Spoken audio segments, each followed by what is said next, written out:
तर आज आपण बघणार आहेत सरफेस टेन्शन. काय बघणार आहे? What is mean by surface tension? सरच्या फेसवरचं टेन्शन. सरफेस टेन्शन म्हणजे surface tension means in simple language the tightness of surface of liquid. एखादा लिक्विडचा सरफेस थोडासा टाइट असल्यासारखा आढळतो. We experience this in case of milk.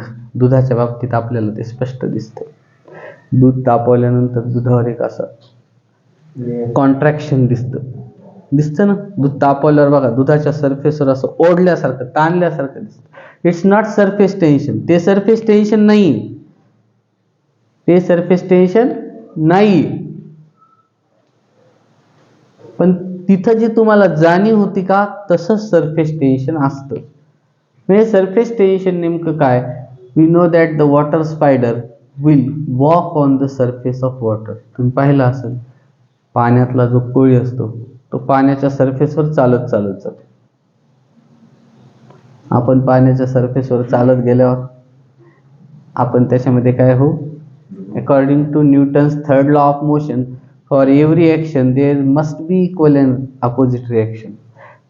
In case of water layer we apply a action force but water surface unable to apply reaction force, so we will sink in the water. आपण त्याच्यामध्ये बुडू.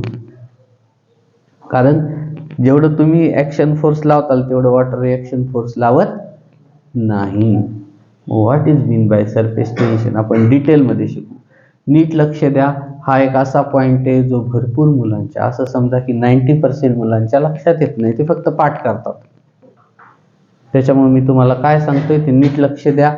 तुमच्या सगळं लक्षात येईल. फक्त सिक्वेन्सनी लक्ष द्या. कारण ही काही एका मिनिटात होणारी प्रोसेस नाही. याला खूप वेळ लागेल. तेवढा वेळ तुमचं लक्ष कंटिन्यू इकडं पाहिजे. जर असेल ना तर मग तुमच्या सरफेस टेन्शन ही कन्सेप्ट डिटेलमध्ये लक्षात येईल. We will study surface tension with the help of atomic theory. atomic theory molecular थेअरीच्या बेसवर आपण सरफेस टेन्शन समजून घेऊ. त्याच्या आधी आपल्याला काही कन्सेप्ट समजून घ्याव्या लागतील. पहिली कन्सेप्ट आहे इंटरमॉलिक्युलर फोर्स.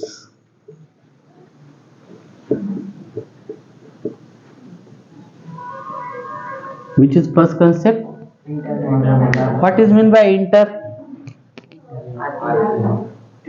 त्याच्या आतमध्ये मॉलिक्युलर म्हणजे दोन मॉलिक्युलच्या आतमध्ये जे फोर्स असतात. According to Newton's law there is a force of attraction between any two bodies in the universe, not exception of this molecules. काय मॉलिक्युल्स अपवाद आहे का? मॉलिक्युल्स मध्ये पण फोर्स ऑफ अट्रॅक्शन आहे. and the force of attraction is called intermolecular force of attraction. There is a force of attraction between any two molecules in the universe. या विश्वातल्या कोणत्याही दोन मॉलिक्यूल मध्ये फोर्स ऑफ अट्रॅक्शन असतं. पण तेच तुम्हाला माहिती आहे डिस्टन्स वाढलं की ते अट्रॅक्शन कमी होतं. मास कमी झालं की ते अट्रॅक्शन कमी होतं. आता मॉलिक्यूलचं मास ऑलवेज छोटं असतं. त्याच्यामधलं डिस्टन्स जर मोठा असेल तर ते फोर्स नसल्याच्याच बरोबर असतं. पण दुसरा मॉलिक्यूल त्याच्या जर जवळ असेल तर त्याच्यामध्ये इंटरमॉलिक्युलर फोर्स ऑफ अट्रॅक्शन असतं. समजलं? इंटरमॉलिक्युलर फोर्स ऑफ अट्रॅक्शन समजलं? नक्की. This intermolecular force of attraction have two types. First is cohesive and second is adhesive. These two types of forces, intermolecular forces, are there. First is a cohesive force, intermolecular force, and another is a adhesive intermolecular force. Cohesive intermolecular force of attraction is the force of attraction between molecules of same material or same molecules. The intermolecular force of attraction between two molecules of same element or same compound. एकाच एलिमेंटचे किंवा एकाच कंपाऊंडचे दोन molecule, वॉटरचे दोन molecule, याच्यामध्ये force of attraction आहे ते cohesive. Iron ॲटमचे जे force of attraction ते सुद्धा कोहेजिव्ह. मिठाचं जे फोर्स ऑफ अट्रॅक्शन NaCl मध्ये ते कोहेजिव्ह. येतंय का लक्षात? हो का नाही? Cohesive force of attraction is the force of intermolecular force of attraction between like molecules. आलं लक्षात? And the adhesive, the intermolecular force of attraction between two different molecules, unlike molecules. For example, force of attraction between HCl and NaCl, force of attraction between NaCl and H2O, force of attraction between iron and gold, force of attraction between sodium and magnesium. दोन वेगवेगळे याचं जे आहे त्याच्यात पण असतं, पण लक्षात घ्या this cohesive force is greater in solid than liquid and than gas. हे कोहेजिव्ह फोर्स असतं ना, हे सॉलिडमध्ये सगळ्यात जास्त असतं, लिक्विडमध्ये मीडियम असतं आणि गॅसमध्ये सगळ्यात कमी. म्हणून तो सॉलिड हॅव डेफिनाइट शेप. तेच रिझन आहे सॉलिडला डेफिनाइट शेप असण्याचं, कारण सॉलिडमध्ये जे कोहेजिव्ह फोर्स आहे ते खूप स्ट्रॉंग असतं, इतकं स्ट्रॉंग की ते मॉलिक्यूलला कुठं जाऊच देत नाही. समजतंय मी काय म्हणतोय? तर कोणाला काय डाऊट? कोहेजिव्ह फोर्स समजलं, अडेजिव्ह फोर्स समजलं. आता रेंज ऑफ मॉलिक्युलर फोर्स, तिसरा पॉइंट कोणता आहे? हा पहिला होता, रेंज ऑफ मॉलिक्युलर फोर्स. काय range of molecular force? The maximum distance from the molecule in which it is effective, the maximum displacement distance from the molecule in which it is effective is called range. जसं की आपण म्हणतो मोबाईलला range नाही. Range नाही म्हणजे tower जिथपर्यंत काम करतं त्या लेंथच्या तुम्ही बाहेर येत, म्हणजे तुम्हाला मग त्या टावरच्या जवळ यावं लागेल, मग तुम्ही त्याच्या इन्फ्लुएन्स मध्ये आले ना, मग रेंज येईल. टावरच्या दूर गेले की मग रेंज जाते. रेंज म्हणजे कळालं का? The maximum distance from the molecule in which molecule is effective is called range of molecular force. तीसरा, sphere of influence. काय? Sphere of influence. The imaginary sphere in which molecule is at center and radius equal to the range of molecular force, such a sphere is called sphere of influence. तुम्ही म्हणताल range दिली म्हणल्यावर स्फेअरची काय गरज होती? म्हणू शकतात, काही प्रॉब्लेम, पण ते देण्यामागचं कारण काय? रेंज तुम्ही एकाच दिशेने घेताल ना, ते ही रेंज एका दिशेनं नाही, स्फेअरच्या दिशेने. म्हणजे मॉलिक्यूल इथं घेतला समजा सेंटरला, तर इथं इथं इथं इथं इथं 3 डायमेन्शन मध्ये सगळीकडे, पण मॉलिक्यूल सेंटरला, आणि तिकडं काय? रेंज ऑफ मॉलिक्युलर फोर्स म्हणजे मॅक्झिमम डिस्टन्स जिथपर्यंत त्याचा परिणाम होणार आहे ते मॅक्झिमम डिस्टन्स पर्यंत. तर परिणाम कोणाचा कुठपर्यंत होणार आहे? एखादा कुत्र्याचा परिणाम कुठपर्यंत असतो? त्याच्या गल्लीपर्यंत. त्याच्या गल्लीपर्यंत पळत पळत जा, मग ते येत नाही मागे. त्याची तेवढीच रेंज असते, आणि तो सेंटरला राहत असतो. त्याची रेंज इकडं इकडं इकडं इकडं सगळीकडे असते. तिथपर्यंत तुम्ही जर आले तर मग ते इफेक्टिव्ह असतं, ते काही करू शकतं. तिथून पुढे गेल्यावर ते काही करू शकत, तुम्ही त्याला दगड मारत येत नाही का? त्याची रेंज तिथंच संपते. तसं रेंज म्हणजे जिथपर्यंत त्याचा इफेक्ट असतो, जिथपर्यंत त्याची कार्यक्षमता असते, त्याला काय म्हणायचं? Sphere of influence. Sphere of influence म्हणजे मॉलिक्यूल सेंटरला आणि हे मॅक्झिमम डिस्टन्स इथपर्यंत त्याचा इफेक्ट आहे. तर हे जे स्फेअर आहे याला म्हणायचं स्फेअर ऑफ इन्फ्लुएन्स. कळतंय का मी काय म्हणतोय? तर कोणाला काही डाऊट आहे का? साक्षी,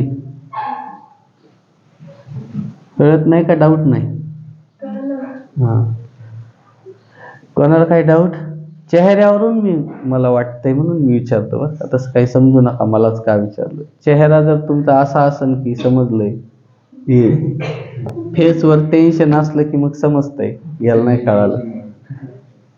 फेसवर टेन्शन असलं की सरला कळतंय काय सरफेस टेन्शन. मग ते समजण्यासाठी इथं त्याच्यामुळे चेहऱ्यावर असं दाखवा की समजलंय तुम्हाला. मला गरज नाही तुम्हाला वारंवार विचारण्याची. स्फेअर ऑफ इन्फ्लुएन्स ते समजणं आणि चेहऱ्यावर दाखवण्यामध्ये फरक असतो. मॅच करत नाहीत त्या दोन्ही गोष्टी. आता याच्यामध्ये स्फेअर ऑफ इन्फ्लुएन्स बघितल्यानंतर पुढचा पॉइंट आपण बघणार आहेत तो म्हणजे free surface. Free surface, the surface of the liquid where shearing stress is काय? No shearing. कोणताच शेअरिंग नाही, कोणताच त्याला अट्रॅक्शन नाही, काय नाही, एकदम फ्री. त्याला काय म्हणायचं? Free surface. काय म्हणायचं? Free surface. त्याच्यानंतर सरफेस फिल्म. काय? Surface film. हे चौथं होतं फ्री सरफेस. आणि पाचवं सरफेस फिल्म. सरफेस फिल्म म्हणजे द डिस्टन्स, त्या याच्यामधलं डिस्टन्स ज्याच्यामध्ये मॉलिक्युलर फोर्स इफेक्टिव्ह तेवढा जे लेअर आहे, the layer of thickness equal to range of molecular force. म्हणजे आता समजा इथं मॉलिक्युल येतं तर याची रेंज इथपर्यंत असेल ना, तर ही जी आहे याला म्हणायचं सरफेस फिल्म. मी परत एकदा सगळे डिटेलमध्ये सांगतो. सगळ्यात पहिले intermolecular force. The force of attraction between any two molecules is called intermolecular force of attraction. It have two types, cohesive and adhesive. Cohesive force, the force of attraction, the intermolecular force of attraction between molecules of same type or same element or same compound is called cohesive force.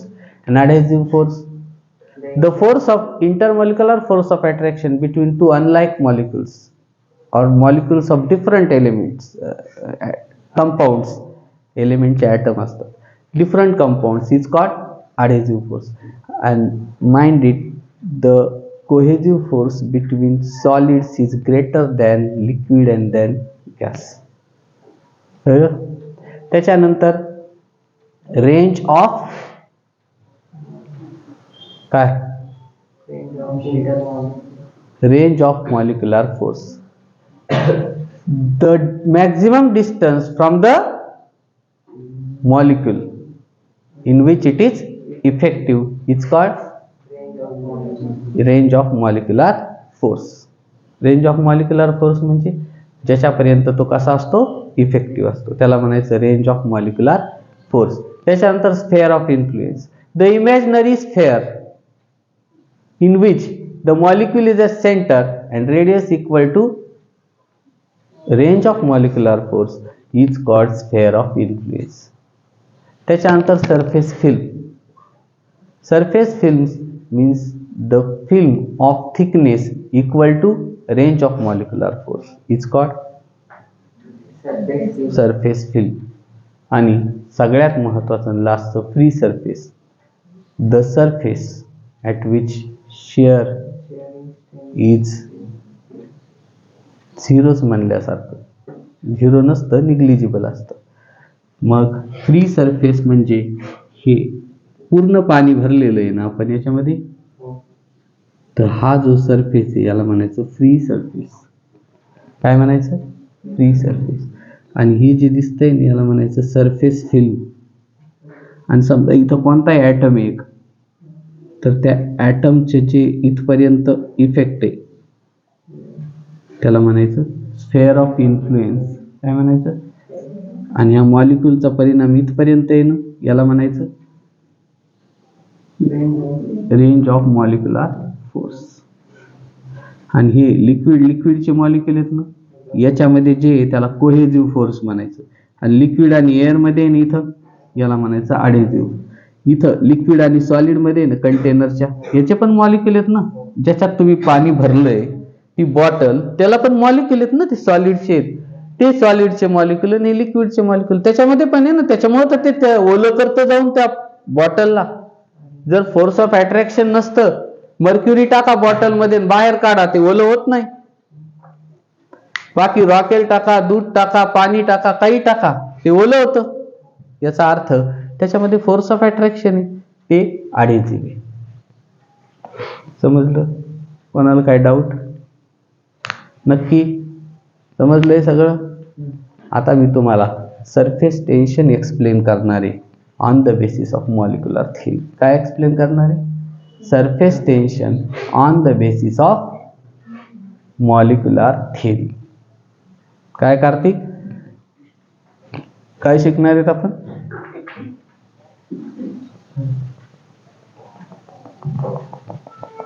म्हणजे काय शिकणार आहे?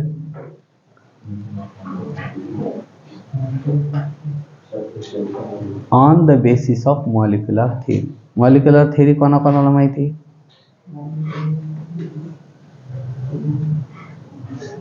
जगातला प्रत्येक molecule एकमेकाला attract करत असतो. कळलं का? एकमेका फक्त रिपेल कोण करतात? पॉझिटिव्ह आणि पॉझिटिव्ह, निगेटिव्ह आणि.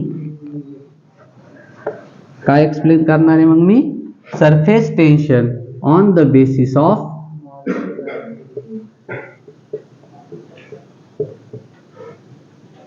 Molecular theory. Consider a vessel. एक वेसल कन्सिडर करा विच कंटेन अ लिक्विड, ज्याच्यामध्ये लिक्विड आहे. याला काय म्हणायचं सांगा? Free surface. आणि याला सरफेस फिल्म. काय म्हणायचं? Surface film.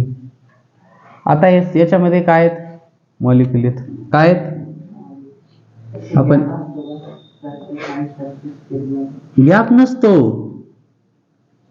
गॅप नसतो. आता हे ना सरफेस, तर याचा परिणाम हा काय करतो? मॉलिक्युलला ओढून घेतो ना वरच्या, कारण त्याच्यामध्ये फोर्स ऑफ अट्रॅक्शन आहे ना. मग जिथपर्यंत तो ओढून घेतो, वरच्या हवेला थोडी ओढून घेतो. मग तर ते व्हॅक्युम क्लिनरच झालं असतं.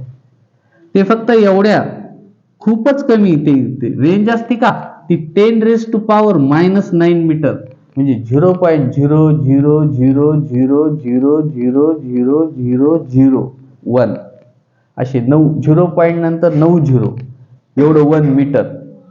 म्हणजे तुमच्या स्केलचे 1 कोटी भाग करायचे. तुमच्या स्केलमध्ये जे 1 सेंटीमीटर असतं ना, हे 1 मध्ये अशा 10 रेषा असतात.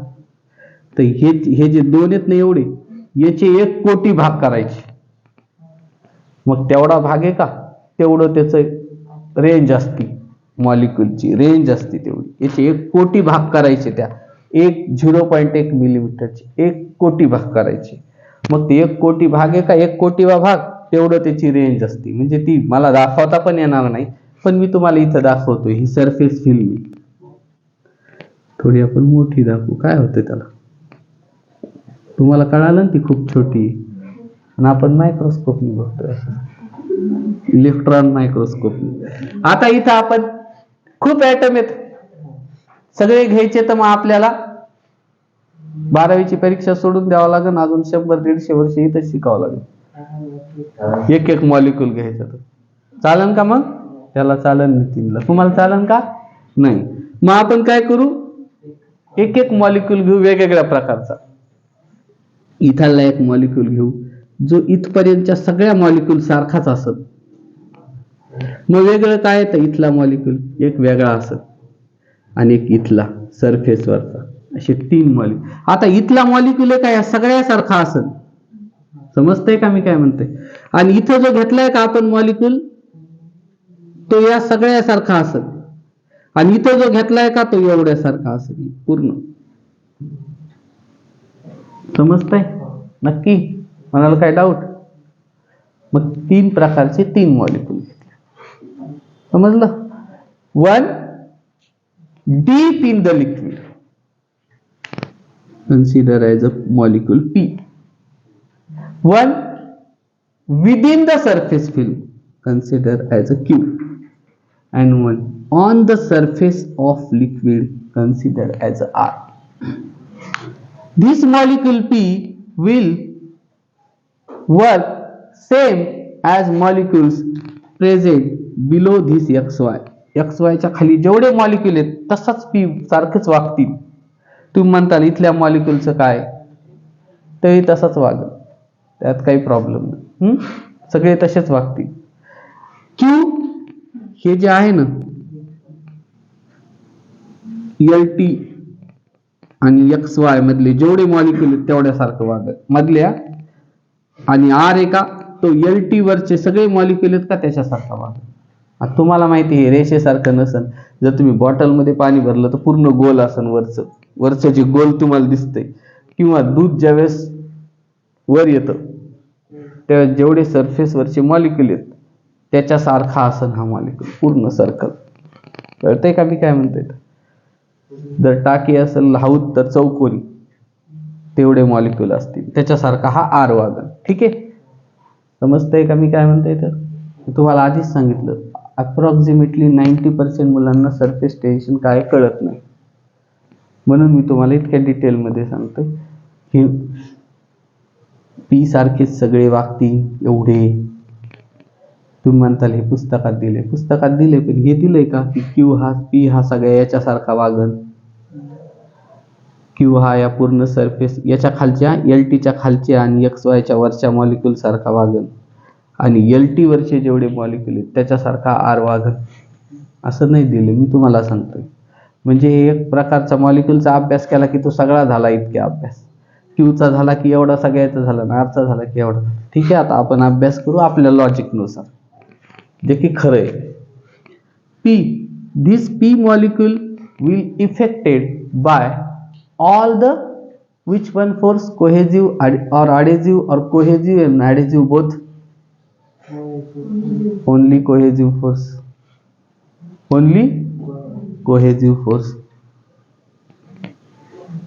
So this molecule will attract in this direction. वरचा जो मॉलिक्यूल आहे तो वर ओढल, सायमल्टेनियसली खालचा मॉलिक्यूल खाली ओढल, आणि दोन्ही एकाच जातीचे असल्यामुळे सेम फोर्स असेल, सो इट विल कॅन्सल. एक इकडे ओढल, एक इकडे ओढल, कॅन्सल. एक इकडे ओढल, एक इकडे ओढल, cancel. Overall total force on this molecule P will cancel each other, and total force on this molecule P is 0. याला टेन्शन आहे का? आता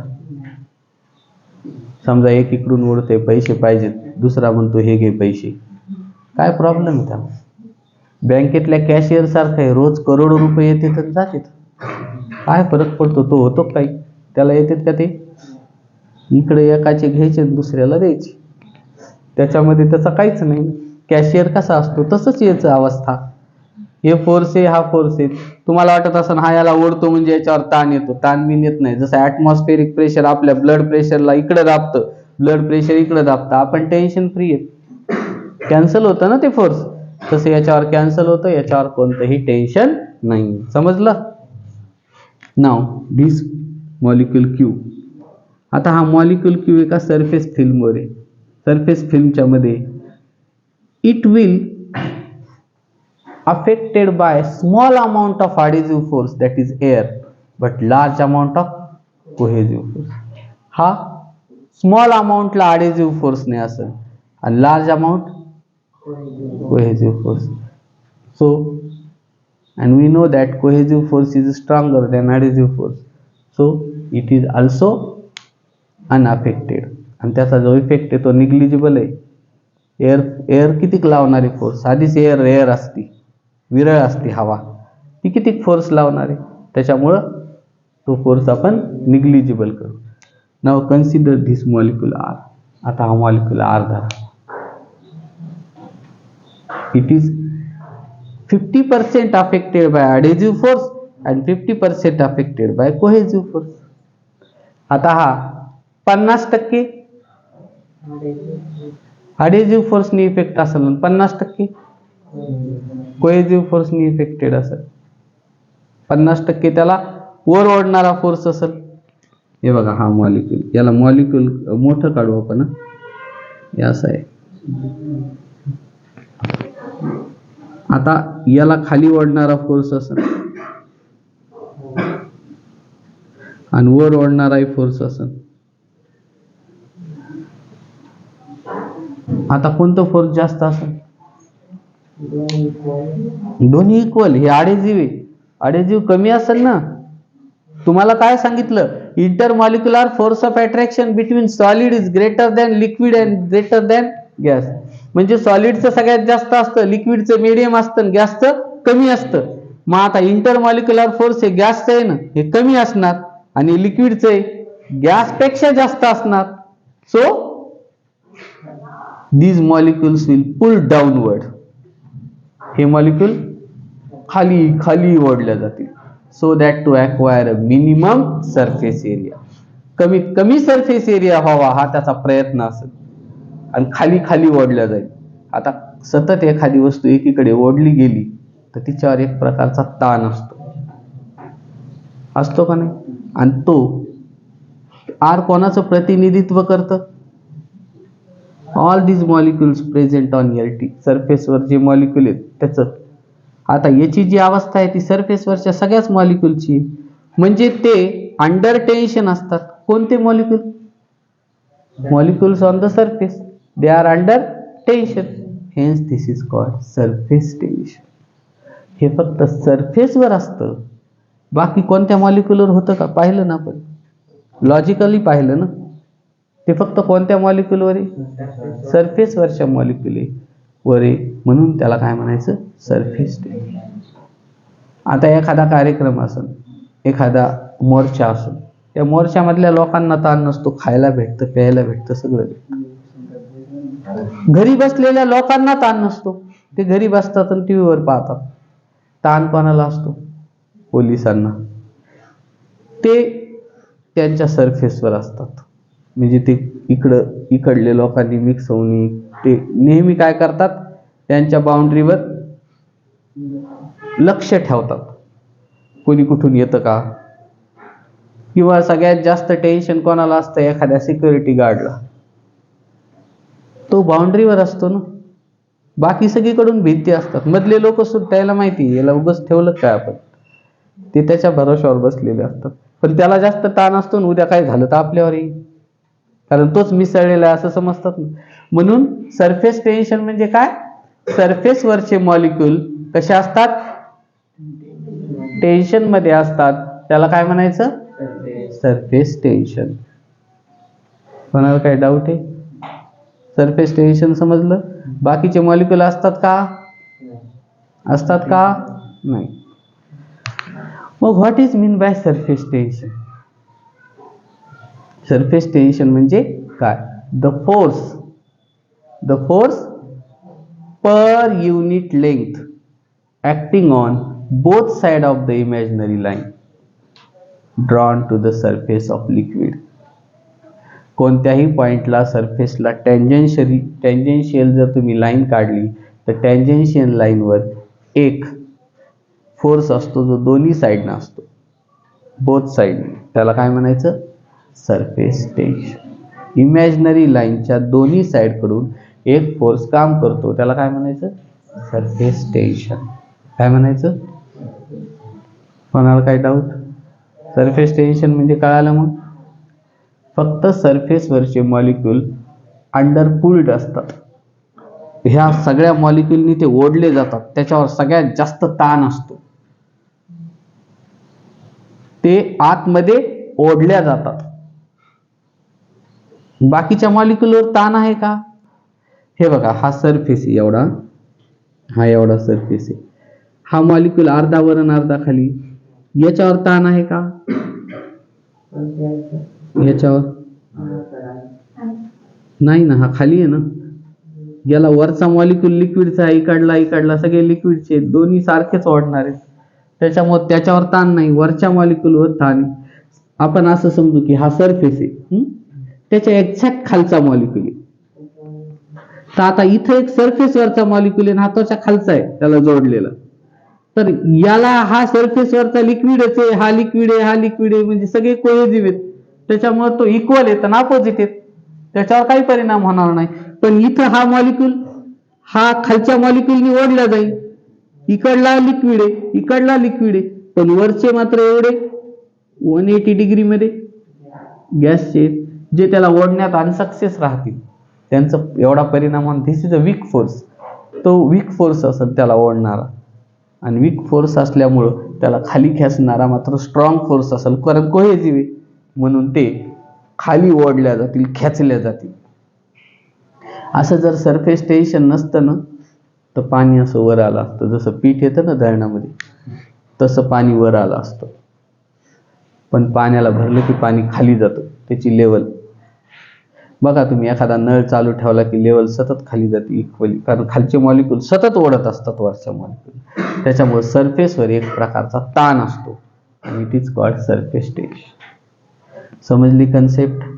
नक्की? कोणाला काही डाऊट? जर परीक्षेत आलं तर कसं लिहितात? असं लिहितात, surface tension on the basis of molecular theory. सगळ्यात एक पॉईंट, पहिला point, consider 3 types of molecules P, Q, R. दूसरा point, R deep, P inside the deep of the liquid, Q within the surface film, and R exactly at the surface of the liquid. तीसरा point, now consider point P. It is attracted from all sides by the same molecules, and hence it is cohesive force, and cohesive force of same molecules is same, so it is equal and opposite and get cancelled. This is not under any tension. Now consider molecule Q. It is affected smaller by air molecules and greater by a cohesive force, so it is also unaffected. But the molecules on the surface are half attracted by cohesive force and half attracted by adhesive force, and cohesive force is stronger in liquid than gas, and gas molecules and liquid molecules are different, so it is adhesive force and it is weak force.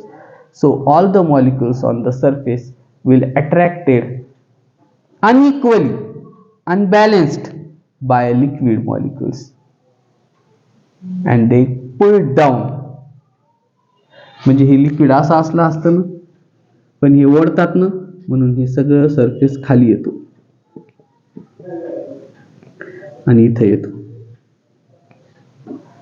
मग आता इथं होता आणि इथं आहे, spring इथं होती, तुम्ही इथं आहे, तर तिच्यावर ताण आला ना, तिला सोडून द्या बरं, ती उसळते. तसं ही ताण आला आणि त्याच्यावर खालची मॉलिक्यूल ओढताय ना त्याला, मग अनइक्वली झालं ना, ते बॅलन्स नाही ना. एकच जण ताण देतोय, दुसरा जण सोडून देतोय. त्याच्यामुळं काय होतंय, एक समजा आपण एकाला ओढलं, त्यानं दोरी ओढली ना, आपण दिली सोडून, पडेल ना तिकडे जाऊन. तसंच होतं इथं, ते मॉलिक्यूल इकडला देतं मग सोडून, ते काय करणार, ते वीक फोर्स आहे ना. मग हे फोर्स सो स्ट्रॉंग आहे, ते खाली खेचलं जातं, मग ते टेन्शन मध्ये येतं. त्याला म्हणायचं सरफेस टेन्शन. कोणाला काय डाऊट आहे? कळली कन्सेप्ट? मी तुम्हाला आधीच सांगितलं. कोणतं नाही, ते बॅलन्स राहतच नाही, त्याच्यामुळे त्या सरफेसवर टेन्शनच राहत नाही.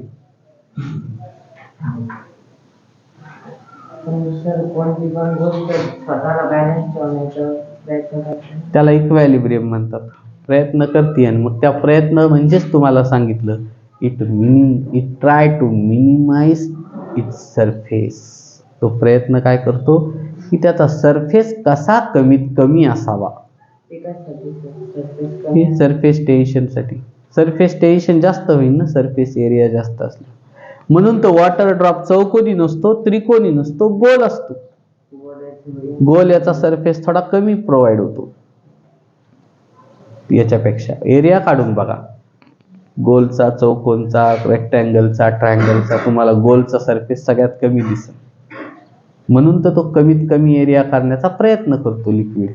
पण आता त्याला तुम्ही कंटेनर मध्येच प्लेटमध्येच टाकले तर तो कसं काय कमी करेल? फ्लुइडिटी ही त्याची प्रॉपर्टीची, तो पसरणारच.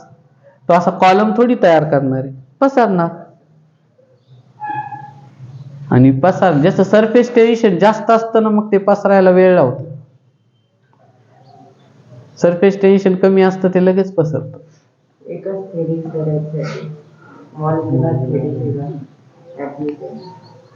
आपण एखाद्या थेरीने एखादी गोष्ट एक्सप्लेन करतो त्यावेळेस ती थेरी जी मॉलिक्युलर थेरी जी ती मॉलिक्युलर थेरी एक्सप्लेन करते ना, मग मॉलिक्युलर थेरी खरी आहे. जसं हायजिनच्या थेरीने लॉ ऑफ रिफ्लेक्शन एक्सप्लेन केले, ती थेरी खरी. समजलं का? त्या थेरीनं आपण त्याला एक्सप्लेन केलं. आपण सगळ्या थेरीनं एक्सप्लेन करू शकतो. पायथागोरस थेरम आपण जसा जॉमेट्रिकल मेथडनी प्रूव्ह केला ना, तसाच आपण तो व्हेक्टर मेथडनी प्रूव्ह करू शकतो. असं काहीच नाही. पण मग काही गोष्टी तुमच्या बियॉन्ड अंडरस्टँडिंग असतात. ती कन्सेप्टच तुमच्या सिलेबसमध्ये, मॉलिक्युलर थेरी होती सिलेबसमध्ये, सांगितली तुम्हाला. दुसऱ्या थेरी तुमच्या सिलेबसमध्येच नाही तर तुम्हाला कसं काय सांगता येते? कळलं का?